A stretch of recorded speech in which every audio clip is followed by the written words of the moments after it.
Hi there, welcome back to my channel. Today I have another collaboration video with my Los Angeles colleague, Lesley Logan. Today's exercise tutorial is on the twisting exercises in Pilates. And I'm going to look at two twist exercises on the mat and two twisting exercises on the Wunda Chair a little bit later.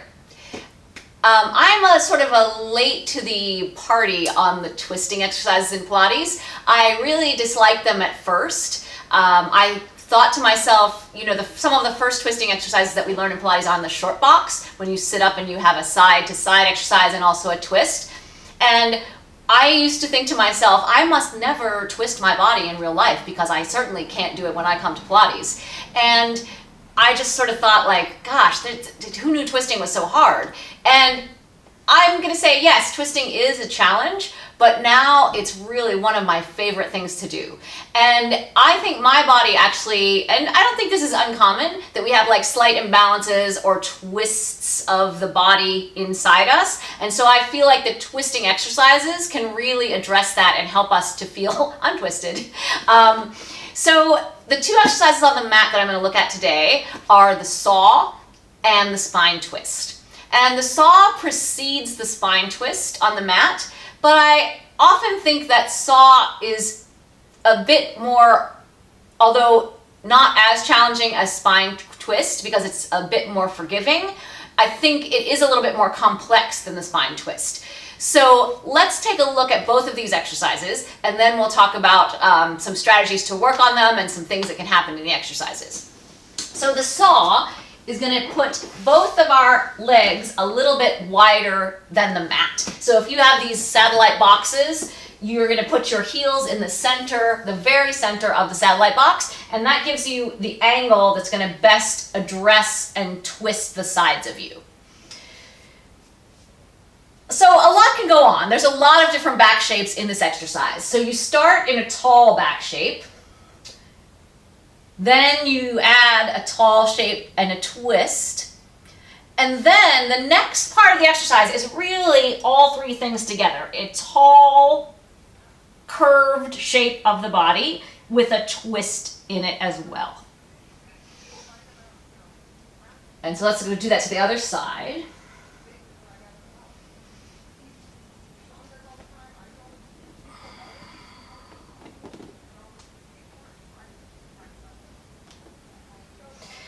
So already there's a lot of stuff that can kind of go wrong. The first of which, often, especially if twisting is a challenge, you may find that people just twist their arms and their body really doesn't move, their arms just move, and then they try to fold themselves up. So that they might be tall, but they don't really have a twist and they don't really have any round. So what can we do about that? Often awareness can be it can come to this area if you just take the arm part out of it. I was recently doing a workout where in the stomach massage series on the reformer, if you can imagine, there's a part where you're twisting in that exercise. And I am someone who likes to use my arms a little too much. And so we did it like this to rein it in. And I could really notice that I really couldn't turn my body without my shoulder helping me out. And I thought, wow, that's really a skill that I think I should be able to do, turn my body without my arms. I don't know, that seems kind of essential. So place them down, and sometimes people are like this, but if your shoulders want to take over, it's still going to be able to take over. So I like to kind of just let the elbow and the whole arm relax, because then with your hand here, you're going to really feel if this stuff starts to happen. So you can sit up really tall. I like to press my heels into the mat in hopes that my bottom will come to my rescue. And then I'm just going to think of turning my belly button and my focus toward, well, as far as I can, but kind of toward the one leg. And then from there, with going up, it's a little bit of spine stretch forward. So you're going to try to create that same shape of spine stretch forward over one leg. Almost like you're going up over something really prickly and uncomfortable, and then you're trying to put your head right on your knee. And then you're going to come back up, and you'll come back to the center. And then you'll probably put your shoulders down like I just did. So let's do it to the other side. So you're gonna squeeze the bottom and lift up. You're gonna turn your belly button to look toward your left leg. And then you're gonna go up and over. So your stomach is far away from your leg and your head's toward your knee. And then you're gonna pull yourself back up, still staying twisted, putting your shoulders down, and come back to the center. So I'm already breaking a sweat. That's really hard to do. But my point is that there's, you can kind of look at the student that you have and determine what's best going to serve them. And that's the part you can really wail on when you teach them. So for myself, I'm not very bendy. So if you've seen the saw exercise done like this, which, feels enjoyable, but you can see my back is just flat. I'm not really getting as much out of the exercise as I could. It's much more challenging, it's much more challenging for me to have to round my back, because then I really get a nice opening of really everything. I feel a little stretch in the back of my legs, I feel a big stretch in my back, and if you have someone that in front of you that that's they don't roll well, the roll off is hard, round is a challenge, you may want to address that and keep that theme going in every place that you can. So let's look at what else is happening in this exercise. Another thing that can happen, so we talked about what happens if the arms do the exercise and there's no round shape in the exercise.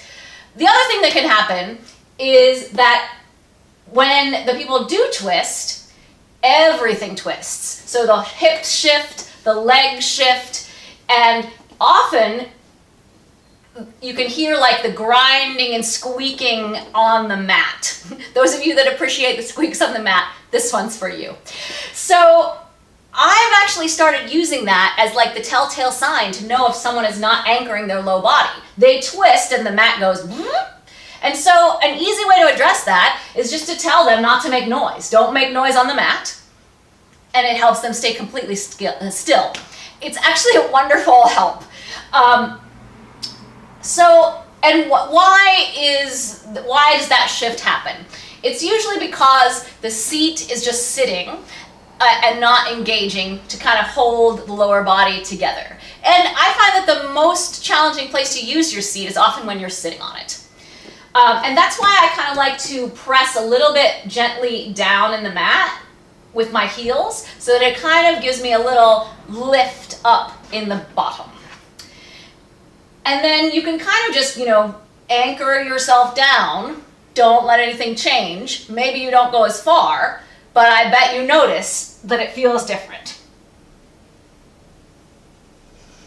And I'm just going to do one to the other side. So I'm going to keep the heels pressing down, squeeze my bottom to get a little lift, and then really scoop in and reach all the limbs where they're going. So I hope you found that helpful. That's one of the most challenging exercises I find to teach. And maybe you're like me when you're teaching people and leading them through a workout.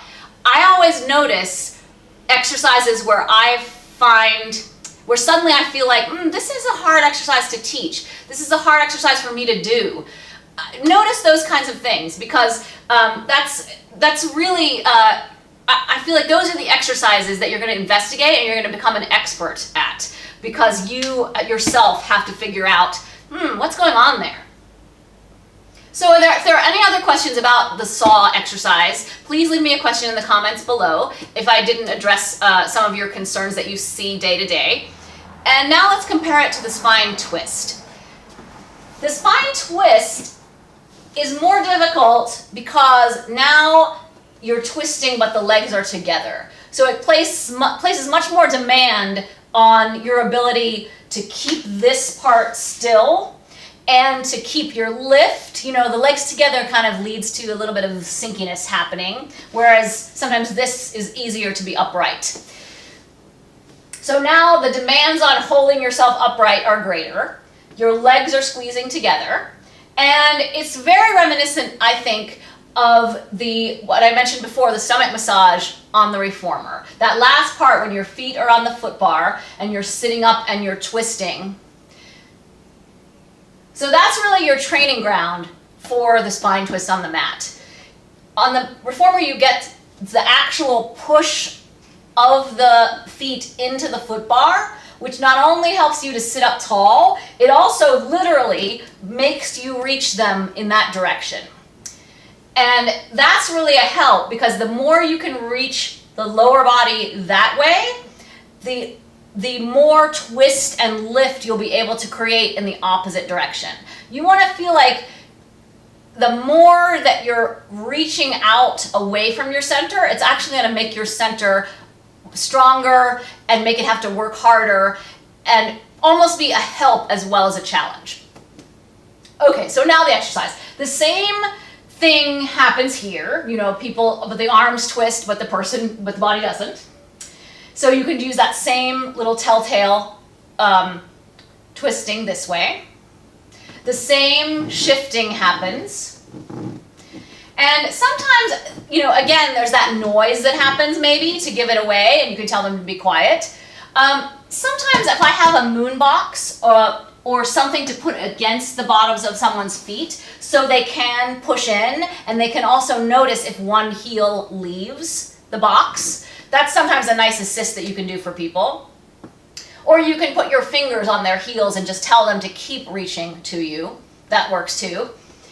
And I noticed that, actually, I guess this is one of my pet peeves about this exercise. And I've done it for years like this, so I'm not saying only other people do it. So usually, you know, it's a breathing exercise. So you take a big breath in, and then as you exhale, then there's kind of like a little cranky arm thing that happens. Which, you know, it feels like you're doing something, and it's not terrible, but I'm suggesting that you use the reaching away to get a more satisfying twist than a cranky twist. Cranky twist. So lift up, really sit tall, the heels pressed down, the bottom is working. Use your exhale to twist and blow the air out of you and go as far as you can. Now that you've stopped, lift yourself up taller, reach your lower body further, and see if you can eke out a little more twist. I assure you it'll be much more gut-wrenching than the crank. Take another big breath in, and then stop, and then lift up, and reach out, and lift up, and reach, and reach, and reach, and return. And oh boy, that feels so much more like a massage of that area and like a gentle, like, you know, I've heard always the correction, you know, the twist wrings the air out of the lungs. I mean, that's really the wringing action, is the two reaching forces going away and that happening in the middle of you. So go for that kind of feeling instead of like that, you know, cranky sort of feeling. It's unmistakable. I guarantee that you'll enjoy it. If you have questions about other twists on the mat, leave me a question in the comments below. And now we're going to take a look at a couple twisting exercises on the Wunda Chair. And you may be familiar with the premise of the Pilates method, is that the apparatus we have in the studio really is your training ground to better your mat exercises, that you can sort of whittle away at things that you need to work on with assistance and support in the apparatus that you don't have when you get on the mat. This is kind of like then your little test if it's been developed in your body by the apparatus or not. So we'll look at an exercise on the Wunda Chair that will help you with the spine twist on the mat. Thank you very much. I'll be right back. So now we're going to look at a couple twisting exercises on the Wunda Chair. And I have one spring on in the middle for both of the exercises. And this first one is technically the side one arm push down. I think it has some sort of a name like that. And I initially learned it as sort of like a standing saw exercise. So it did have a twist in it. And I'm just going to do it so we know what we're talking about. And I like to keep my feet just a little bit apart in a parallel position. You can also have the heels together and the toes apart if you prefer. And I'm going to really pretend as I do it that I'm kind of doing that exercise in the stomach massage. The one with the twisting exercise, just to remind you, kind of pretend I'm on the reformer, and you're pushing the bar, you're pushing out on the foot bar and you're twisting. Imagine. So now the foot bar is now the floor, and as I start to push the pedal down, I'm going to try to pretend that I'm doing that sitting up twisting action. Here we go. Once I start to push the pedal down, I'm going to really reach my heels into the floor, pull my stomach in, and pretend I'm sitting up tall. So I'm not collapsing over my legs, and I'm going to reach one arm down and one arm up. And then I'm going to untwist, push into the floor, close the pedal with control, and then come back up. Let's do one more. So curling over, start to push the floor and lift the stomach. And the pedal may or may not go all the way down. Don't worry about that. It's about you, not the pedal.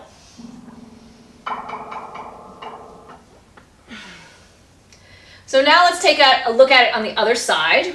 Pardon my back. Use your bottom, pull your stomach in so you're not going to stick your bottom out. I don't know what I'm doing. Let's try that again. And then push the floor away. Pull your stomach in and reach the arms in two directions.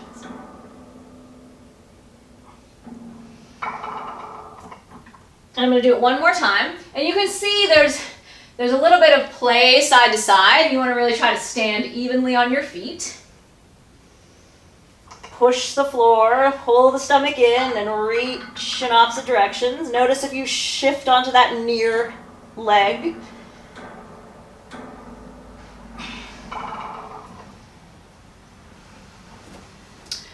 So usually, in recent years, I've learned that exercise just as a straightforward push down with one arm with some pumping, much like the one that faces the pedal. But I quite enjoy, especially for my body, that twisting version of it. And you really can get a different kind of help for twisting exercises, just like in the stomach massage, because it's really just the same action, but turned differently related to gravity. Let's take a look at it from another angle, so you can kind of see from the side. I'm going to pretend I'm lying on the mat and everything is a nice straight line as much as it can be. And then when I start to push the pedal, I'm going to really pull my stomach in and get lifted and push my feet into the floor and twist my waistline and look up toward my hand. And then I'm going to untwist, use my stomach, and pull the pedal up. The tendency is that the side that's closer to the chair is where where the weight wants to go. So do try to be evenly weighted on both sides. I'm going to try that again.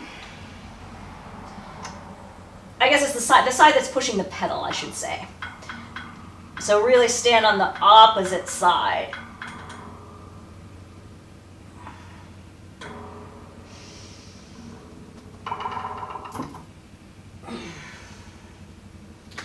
So, and I didn't say it, but the twisting exercises are breathing exercises. And you're really going to use the exhale to kind of push the body into that twist. It's going to assist you in getting that twisting shape.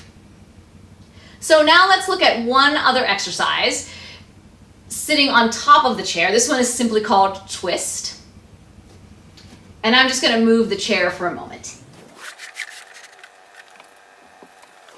Okay, this one is a challenging exercise because it's pretty much a twist, yes, given the name, but it also demands that you are quite proficient in the teaser exercise, because you're essentially going to do teaser 3, which is unfolding everything and bringing everything back up, balanced on a tiny mat while you have a moving pedal that you have to control. And the spring is not very heavy. So it requires considerable skill. So just be careful. If it's not an exercise that you do, grab a friend Hopefully that friend is a Pilates teacher. And I find one of the hardest things about this exercise is the setup. Where do I sit on the chair? And initially I learned a pad placement that's very, very helpful. And eventually you don't really need the pads because it's not like this surface of the chair, or at least my chair is not, it's quite padded, so you don't really need it for cushion. You may need it for support, or like if your chair is a bit slippery maybe, or your pants are a bit slippery. And so what you're gonna do, you're gonna take one pad and you're gonna cover up one of the corners where the spring attaches, because that you wanna make your hand able to go on as far on the one side of the pedal as you can. And you're making the pads parallel to the largest diagonal line of the chair. And that's really the line that you're going to be in the exercise. And so the pads line up with each other. They're parallel to the longest line, a diagonal line on the chair. And you want to leave a little bit of a corner here, because basically this is where your hip is going to end up. And you want to make sure that your hip is not precariously on the edge of the chair. So you want to give yourself a little bit of a safety there. And then in a moment we'll talk about what happens when the pads go away. But if you sit right beside and parallel to the pads, you'll kind of feel like you have one hip on the chair and one hip off the chair. And when you bring yourself into the position for the exercise, both will be pretty much on. This is the starting position. You're going to lift yourself up, bring one hand down to place on that pad. The spring will be underneath that. And then you're just going to unfold yourself until you're in a straight line, and you're going to exhale. And then you're going to push into the pedal to control yourself back up. And then we're going to do it again. The leg that's closest to the pedal is the leg that's across. And the twisting action happens because you're imagining that this part of you is twisting that way as this part of you is going that way. So I like to pretend that I'm twisting my lower body to the left for me as my upper body is twisting to the right. And then I'm going to push down on the pedal. Whoop. And so that's one of the things that happens. If you don't use your stomach, it's easy to kind of just lean on the pedal and let it push you up, which clearly I was doing. And you want to really make sure that that pedal doesn't push you around, because that's what's going to help you keep your spot on the chair. Otherwise, it kind of might make you travel a little bit in this exercise. So let's do one more.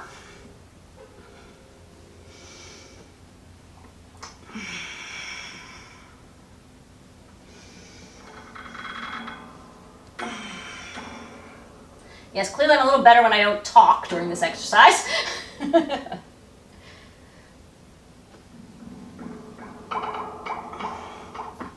And then you'll take your hand away to finish the exercise. And then we'll do the other side. So to do the other side, I'm going to switch up the pads. I'm still making them in a straight line from each other, parallel to the diagonal line, and a little spot over here so I don't fall off the chair. And just be safe. I have twisted a little too far and fallen off. You don't fall very far, but nothing bad happens, but still better to stay on the chair than to fall off. Okay, so I'm going to sit right next to the pad. My leg closest to the pedal is crossed over, so that I'm going to twist the lower body to the right as I twist my upper body to the left.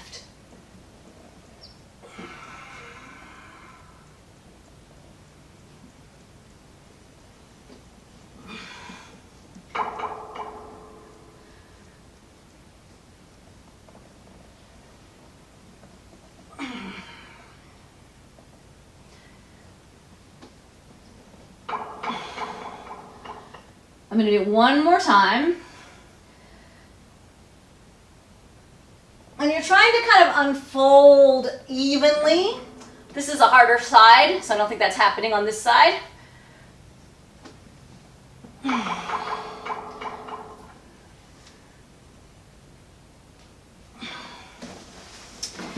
So let's talk about what happens when the pads go away.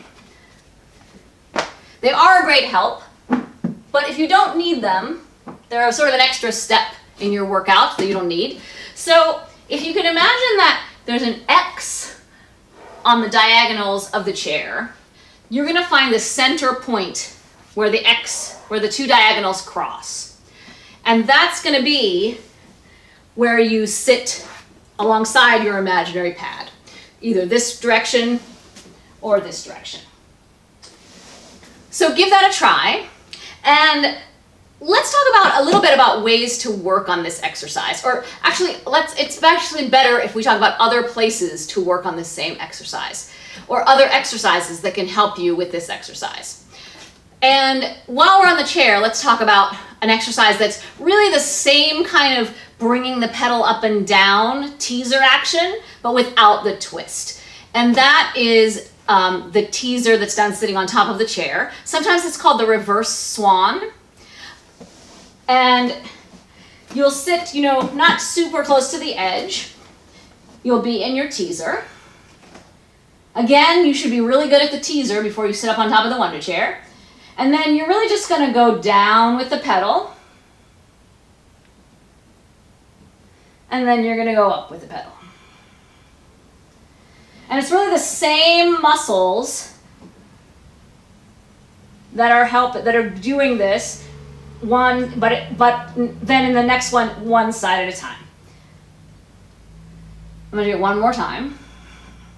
But that control of the leg in the air, the control of the pedal that you're cultivating, kind of hard to talk during this one. And eventually, the legs are going to do exactly what they do in the twist. They're going to lower themselves. Ooh, I'm going to do that again.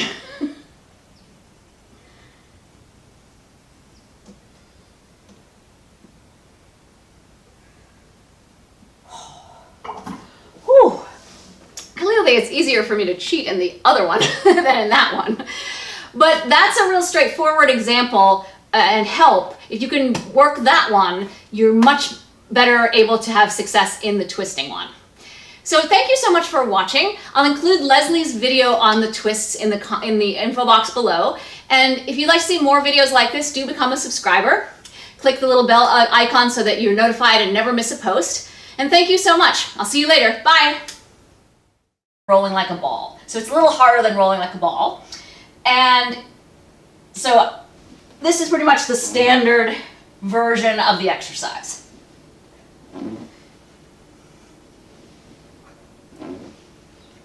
And this exercise can be challenging for people if there's tightness in the back of the legs,